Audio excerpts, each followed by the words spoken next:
Hey y'all, Rick Sky here. Welcome back to another Timepieces for Tomorrow live show. Now, if you use Skype and you want to join in live and chat wristwatches, I'm about to drop the link within the chat. So, that's Skype, so you can put Skype on your phone, your computer. You can do video and audio. You can do audio only. I don't really care. Just so it's wristwatch-centric conversation, and we keep it clean and appropriate for everyone. So, without further ado, let's go ahead and hop in here. Number one, I want to thank everyone for your loyal viewership, your subscriptions, your memberships, and purchasing my merch. I had no idea how popular Timepieces for Tomorrow merchandise would become. So, that's deeply appreciated. If you haven't checked out my merch, I've got sweatshirts like the one I'm wearing, T-shirts, stickers, coffee mugs, pint glasses. Actually, my pint glass is in the mail, so in an upcoming Timepieces for Tomorrow live show, hopefully I'll be drinking out of my own Timepieces for Tomorrow pint glass. But nevertheless, it's deeply appreciated. I never want to turn this into what's referred to as a beg stream, but I definitely want to encourage super chats, because if you choose to super chat, again, not required, but if you choose to do it, it helps to support this live stream and upcoming live streams as well, because I am an independent YouTuber, so I don't have a bottomless budget like some of these big marketers do. So I'm trying to get there, and appreciate your support. But yeah, wristwatch check before we start. I'm wearing the Tudor Black Bay 58 Navy. So this is the Tudor Black Bay 58, 39 millimeters, and it's got the aluminum navy bezel insert. I think these are perfect proportions. I've got a 7.5-inch wrist, and I've really enjoyed it. It's not a Rolex. It doesn't scream Rolex, but obviously Tudor is Rolex's sister brand, and we're going to talk about that in a lot more depth here as we get started. So, see a lot of people tuning in. Again, this is a live stream. If you're watching this at approximately 6:36 p.m. East Coast Eastern Standard Time, that's New York City time. If you're watching this at approximately 6:36 New York City time on January the 8th, this is live. And again, I did drop the link. If you want to join, come on as a guest in Skype, that'd be really cool, because we can, but you don't have to. I mean, you can just chat within the chat box, or you don't have to say anything at all. You can just watch. But it's more fun when we have it when it's very conversational. It makes it more entertaining for not only for myself, but for the viewers as well. So with that being said, let's jump in here. A few things interesting in the wristwatch world, and, it is January of 2022 now. Both Rolex and Tudor increased their wristwatch prices. Now, the Rolex price increase, and again, it's a matter of personal preference, I would say the 2022 Rolex price increase in January was quite significant. I would go as far as to say that Rolex's January 2022 price increase has probably eliminated the entry-level price point for a ton of people. And again, hello, Irix. Welcome, Rob D. Welcome aboard, sir. Good to have you here. Yeah, that's awesome. Everybody tuning in, I appreciate this. Be sure to upvote. But, so the Rolex price increase this year in January of 2022, it's definitely made Rolex I don't know how to say it, an upper tier brand. Even what used to be the entry-level Rolex, like the Oyster Perpetual, just a basic Rolex watch, those are now very expensive. So I think what this has done is created an opportunity for Tudor, and this is Tudor that I have on my wrist, the Tudor Black Bay 58. I think it's created an opportunity for Tudor to really rise to the rank. Hans Willdorf, again, to not to misquote him, but at a high level, he, to paraphrase, he kind of said that he created Tudor to kind of be the more affordable Rolex. I mean, he was very transparent about it. There was nothing, he wasn't trying to hide the fact that it wasn't a Rolex, but he wanted to release a secondary tier that was more financially accessible. So that's why Tudor exists. But in today's world, and again, that was Hans Willdorf way back when. He passed away many years ago. But he's a guy that founded Rolex and Tudor. He's responsible for the Hans Willdorf Foundation, Foundation that owns both Rolex and Tudor. So, he had a vision, but I don't think his vision was forward looking enough to realize what would happen. And he probably didn't see social media coming. Hans Willdorf probably didn't see the internet coming. I mean, this was a guy that was, his teams were assembling little pieces to make wristwatches, to make automatic wristwatches. So he probably couldn't have dreamed that this would have occurred. So due to social media, and it's not just social media, but social media has definitely put wristwatches into the spotlight. And the reason I say that is that historically with wristwatches, you may have seen them in a store, maybe you're on a vacation, you're in a cruise ship port or whatever, and you're looking at these Swiss watches. But aside from that, you probably didn't see them that frequently, because in the past, most everything was television. So what you saw on television was driven by ratings, this, that, and the other. Wristwatches, they're kind of a niche or niche, however you want to say it, type of subject matter. It's not something that appeals to everyone. So because of social media is kind of the mechanism that has brought a lot of less popular, and I'm not saying that wristwatches aren't popular, but a lot less mainstream things into the spotlight. One of those things being wristwatches. So due to the fact that, social media came to life, that's brought a lot of exposure to wristwatches. I mean, somebody that immediately comes to mind is Archibald Chesterfield III, AC3, our pontiff. I mean, he knows more about wristwatches than anyone in the world. He's based out of Australia. Check out his channel, youtube.com/Archie Luxury. But just people like him that have been created, that have penetrated the wristwatch space by way of social media, by way of YouTube, and have helped to educate the world, have helped to entertain the world, and most importantly, raise awareness. So, now we've got wristwatches that aren't just a thing that you may see when you're on vacation, or you may see when, while you're somewhere else. Rob D says, I prefer Tudor over Rolex, just my taste. Yeah, and it's interesting you say that, because, historically, Tudor and Hans Wilsdorf himself, that's why he created Tudor. It was kind of a second-tier Rolex. But now Rolex is so up in price, and not just up in price, but they're pretty much unavailable in the authorized dealers and the Rolex boutiques. So even if you wanted to buy a Rolex, you probably couldn't, because they're probably sold out everywhere. And there's people that have somewhat infinite budgets that could buy on the gray market for a huge premium over MSRP. I would never buy a Rolex over MSRP. I would always buy at a discount. And I think those days are probably done.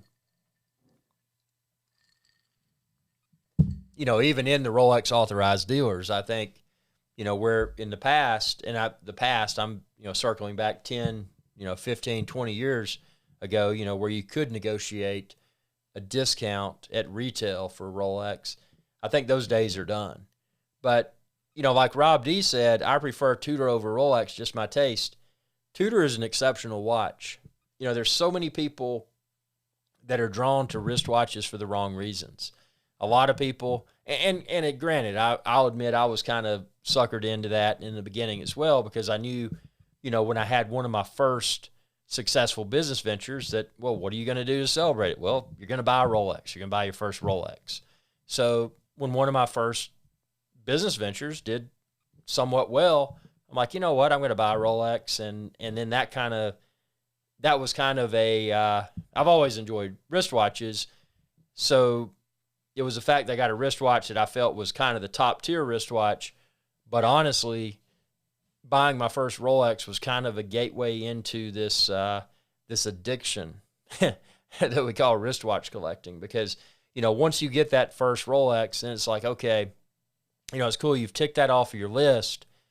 And now it's like, what else is out there? And that's, and again, I constantly give kudos to Archie Luxury, Archibald Chesterfield III, because he's such a, as far as knowledge is concerned, he's so knowledgeable when it comes to wristwatches. Because prior to purchasing my Rolex, all I had was I had an Omega Seamaster 300M Blue Wave dial pre-coaxial, which is a great piece. Nothing wrong with it. But when I found his videos, then I started to do the, oh, wow, the Golden Majestic Spaceball. Welcome to Irish Sky Patron. Yes, sir. Welcome aboard, and thank you for being a member. We've got a new member of the channel. If you want to become a member, like the Golden Majestic Spaceball did, that is deeply appreciated. Really, I mean, seriously, I mean, that is super good. I'm an independent production, man. I'm an independent production. You know, I can only do what I can do, and I appreciate that. You know, I'm not gonna beg for super chats. I appreciate super chats. I super appreciate super chats and channel memberships. These are the things that you can choose to do that really help to enable this to grow. And again, I dropped the link earlier. If anyone wants to tune in on Skype, there's the link. You can tune in. You can do face on video. You can do audio only. You can do video and audio. You don't have to join at all. You can just chat, or you don't have to chat at all. You can just enjoy. But man, that's awesome. The Golden Majestic Spaceball, becoming an Irish Sky patron. That is super cool. A channel member. So yeah, but it's one of those things you get, you know, if you get to the level, and see, now it's going to be really tough, because today's times, even when you create that successful business, in today's world, it's not like it was in the past where Rolex was kind of a reach. You know, you had to reach and really, you had to nickel and dime yourself or have a successful business venture to be able to buy the first Rolex. Now I think the first Rolex is probably not going to be the first Rolex. It's probably going to be the first Tudor. And that's where things are changing. I mean, Tudor has the technology. Tudor has the technology. You've got anti-magnetic hairspring. You've got is either 70 or 72 hour power reserve. I mean, you're getting really nice technology as far as the movement's concerned. You know, the case, the dial, the finishing. It's a lot more tool than luxury. Rolex has really gone luxurious with their appearance. You know, they're using the ceramic bezels. They're using the precious metals on for even the Submariner, for example, the stainless steel Rolex Submariner. The graduations in the ceramic bezel are platinum. The indices on the dial are white gold. The hands are white gold. So it's still got precious metals, even though it's a stainless steel piece. On this Tudor, for example, this Tudor Black Bay 58 with the navy dial, it doesn't have any precious metals in it. I mean, it's just a basic tool watch. But you get the comfort of a Rolex. You get, obviously, Tudor is Rolex's sister brand.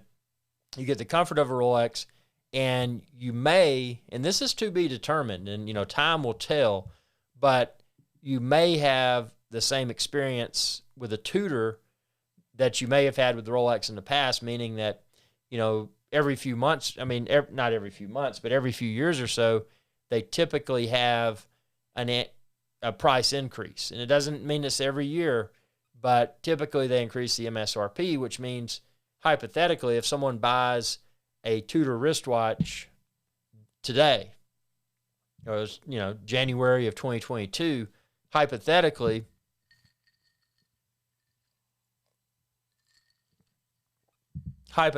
fast forward a few years, and that price, the MSRP, the price that one would expect to pay in an authorized dealer, a Tudor authorized dealer, or a Tudor boutique, it could be a lot more expensive, meaning that potentially people that have purchased a Tudor have enjoyed wearing the Tudor, and, you know, maybe they fall out of love with that particular reference, and they say, well, you know, I've enjoyed this, but I really want blah, blah, blah.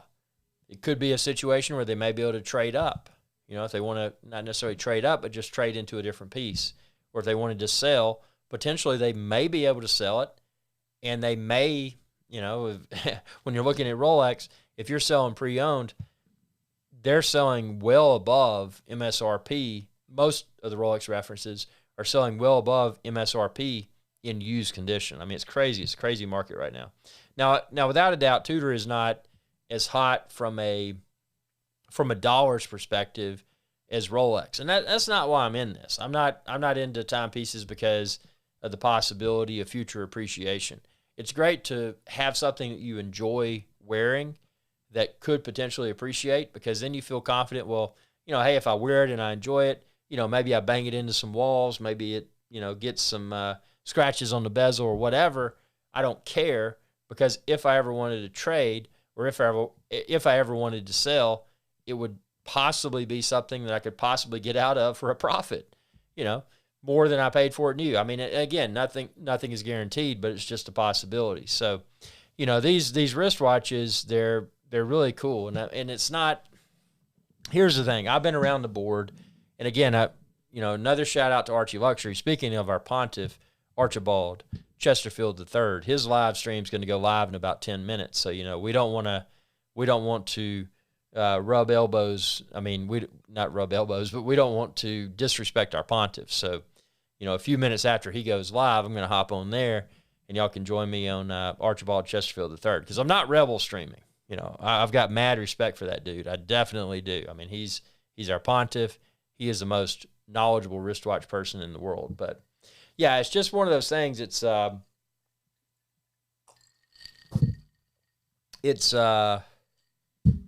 wristwatches are a really cool thing, because there's so many things. If you've never purchased a wristwatch, if you want to get your first wristwatch, if you're in it for the right reasons, it's not just like, a status symbol. So many people that don't care about wristwatches, they don't know anything about wristwatches. The type. The person that's like, I got to have Rolex, or I got to have, they're probably not going to say a Patek Philippe, because they're people they're rubbing elbows with probably wouldn't even know what the Patek Philippe was. So they got to get the Rolex, because even if you're not a wristwatch person, you know what a Rolex is. It makes you be perceived. They feel that it makes you be perceived as successful. So, that's kind of an oddball, but it's a big, one of the largest Rolex customers is that type person. Someone that wants the perceived status. But put that perceived status aside, Rolex is an amazing wristwatch, and rightfully so. Tudor is also an amazing wristwatch, incredibly comfortable, incredibly durable. And, if someone in their wristwatch journey, if all they experience is Rolex and Tudor, they'll be perfectly okay. Now, for a healthy wristwatch collector, and again, I'm not talking the super high-end, high horology, but just Rolex and Tudor alternatives, common alternatives to those two brands. You could look at Omega, you could look at Breitling. Nothing wrong with those brands. Now, granted, Omega and Breitling, they have a larger quantity of less desirable references than Tudor and Rolex. I mean, Tudor and Rolex pretty much across the board. Well, Rolex pretty much across the board, and Tudor, Black Bay and beyond is pretty solid. I mean, with Rolex, it's hard to go wrong. Even if they're Cellini, their dress wristwatch is still desirable. Tudor, prior to Black Bay, they released a lot of less than desirable pieces. And I'm not striking at Tudor when I say that, but they did. It would be hard for one to argue otherwise. And if you can argue otherwise, I would love to hear your argument, because I don't know how that could be the case. But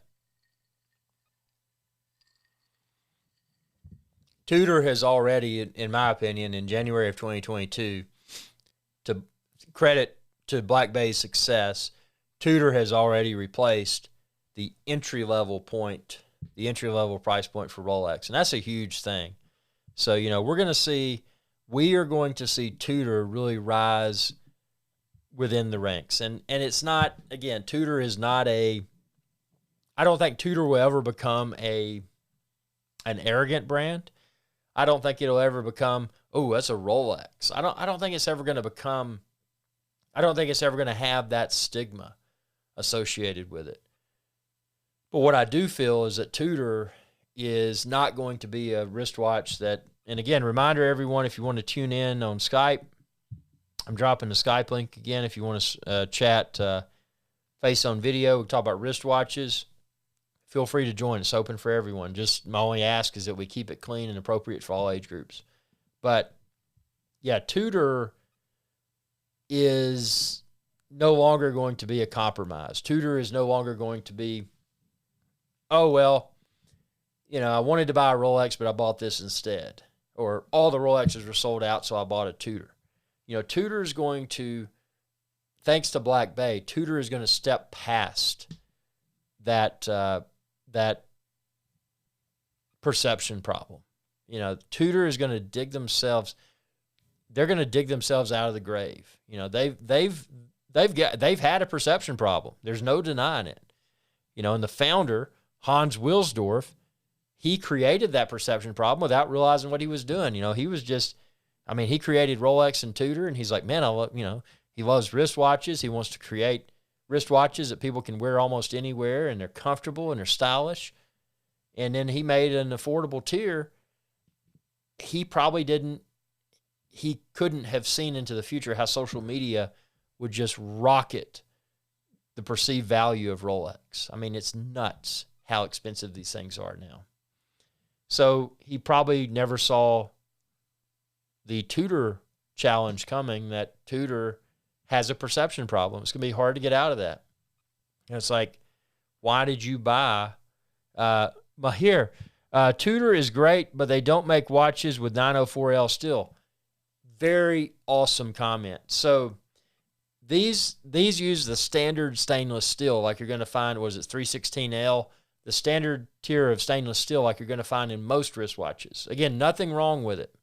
Now, if you're not familiar with Rolex, the 904L steel that Mahir just mentioned, that is a very nice stainless steel. It's an upgrade from the 316L. Not that there's anything wrong with 316L, but one of the things that makes Rolex so awesome, beyond the brand image, is that they utilize such premium metals. Even their stainless steel is better than your standard stainless steel, which is 316L, like most of the watchmakers use. So, and then you get into their precious metals. Their precious metals pieces, they make their own. It's incredible what Rolex does. Mahir says, will we get diamond dial Tudors? Actually, there's a few of them already, and I'm personally not a fan of diamond dial. Even in the Rolex Datejust, I'm not a fan of that. But there are some. I think it's the 1929 or whatever. It's the Tudor that looks like that mildly resembles a Datejust. I'm not talking about the Tudor Royal that recently released, but one of the older Tudors. When you get into their dress watch line, they've got several of them that have diamond indices, and I don't know. I think they're putting those. I think they've pushed those out to their current offerings too soon. I think that if Tudor goes more high end, that they could possibly complement their pieces with the diamonds for people that like the diamonds. But I don't think it's something they should be doing now, which they are. And you made a great point about the 904L steel. If Tudor ever gets to the point, if Rolex ever lightens up and says, okay, we've got our sister brand, I think inevitably Tudor has been intentionally gimped, because if both Rolex and Tudor had the same metals, if they were both 904L steel in their stainless steel sports watches, if they both had ceramic bezels, some Tudors do, but not all of them, if they both had the glide lock type mechanism, if everything, let's just cut to the chase. If everything with a Rolex was available in a Tudor and the only difference was the brand on the dial, it would be a tough sell for Rolex to sell at such a premium. So there's always, in my opinion, there's always going to be those characteristics that are going to differentiate the perceived quality of a Tudor versus a Rolex. Beyond the name on the dial, there's always going to be those things. But I think because the price point, the entry point for Rolex now is so upmarket that it's probably going to open the floodgates to allow Tudor to to better refine their pieces. More wristwatches with ceramic bezels, glide lock type mechanism. We've already seen that in the Tudor Black Bay 58 Bronze, a boutique only edition that has a glide lock style mechanism in it, for micro adjustments. So I think they're gonna relax a little bit and give Tudor more than it currently has to make it more upmarket. As far as when the customer acquires that piece and they put it on their wrist, they're going to have that more premium feel to it. Nothing wrong with current Tudor. I mean, this Black Bay 58 feels very premium, but again, compared to a Rolex, just like Mahir mentioned, there's just the use of the steel. It's not the same steel. This doesn't have a glide lock style mechanism. It doesn't have a ceramic bezel. But again, a lot of collectors prefer the aluminum because it can develop a pleasing patina over time, whereas a ceramic bezel is probably going to look as the same 10 years from now as it did, when you bought it. We got Don Johnson, Irix guy. Are there any current Rolex models you're interested in buying? Oh, there's a lot. Now, there's a lot I'm interested in. Now, number one on my list right now, and this is kind of a lot of people may feel this is an oddball, but the number one is the root beer. I like the root beer GMT. I think it's a good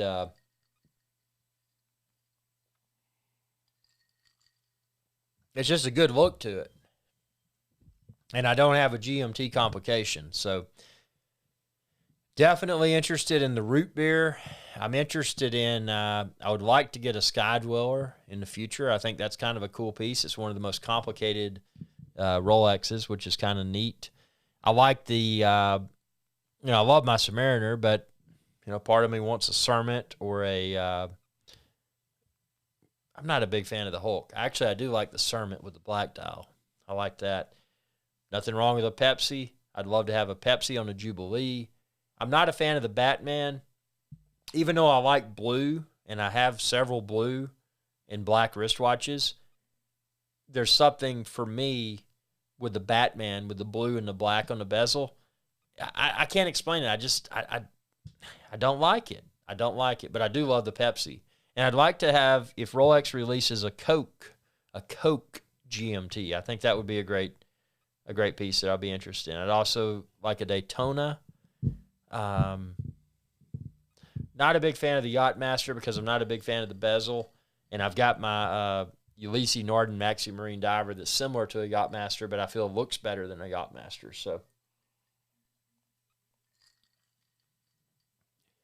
I don't know, but what I am interested in, what Timepieces for Tomorrow is interested in, is finding a pre-owned wristwatch dealer. So what I need access, and I don't mean you send me and I don't send it back, but I'm saying I need access to timepieces to review on my channel. Because, I mean, I'm an independent YouTube channel. I don't have a bottomless budget where I can go out and obtain these incredible timepieces to talk about and this, that, and the other. So if you know anybody that's a pre-owned timepiece dealer, shoot me a message because I'd love to chat with you and I'd love to work something out.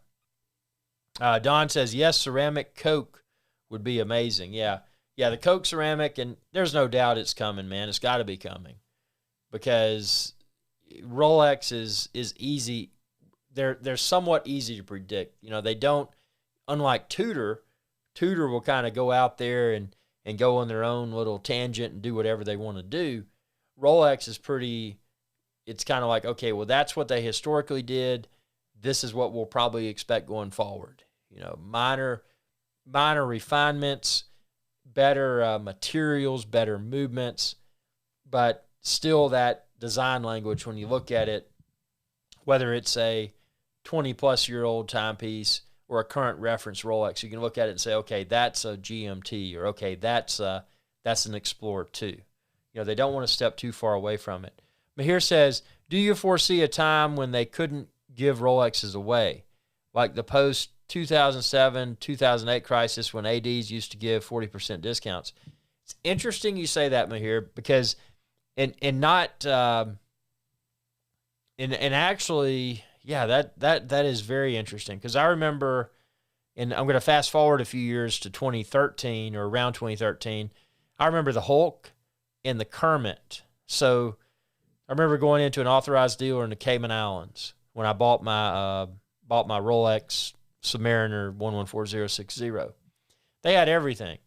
They had a new old stock Kermit, and then they also had the current reference Hulk. They couldn't sell those things, man. People didn't like them, and now those things are so hot.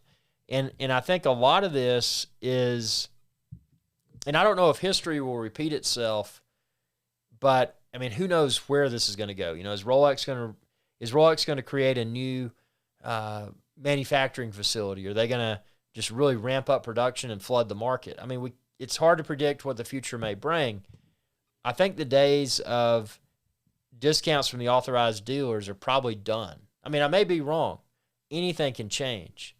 But here's a weird one for you. What if, let's see. Don says, 2017, my AD had Batman sub, date, etc. in the case, 10% discount. Yeah, I mean, discounts you used to get, man. I mean, and it's just crazy. Rob D says, nice talk, Irix, off to AC3, see you there. And speaking of that, that's a very valid point. I'm here on Timepieces for tomorrow, and you know we can't disrespect our pontiff. You know that would be inappropriate, and so I'm going to bounce off here. Catch me on Archie Luxury, YouTube.com. Well, actually, it's not Archie Luxury; it's Archie Luxury Corporate. So I'm going to end this live stream. Appreciate y'all tuning in. We're going to do a lot more, but I'm going to hop over to Archie Luxury Corporate, Archie Luxury live stream. So catch me there. Subscribe, ring that bell icon. I appreciate your channel memberships, your super chats. If you choose to super chat, it's deeply appreciated. But I'm going to go ahead and end this one out of respect for the pontiff.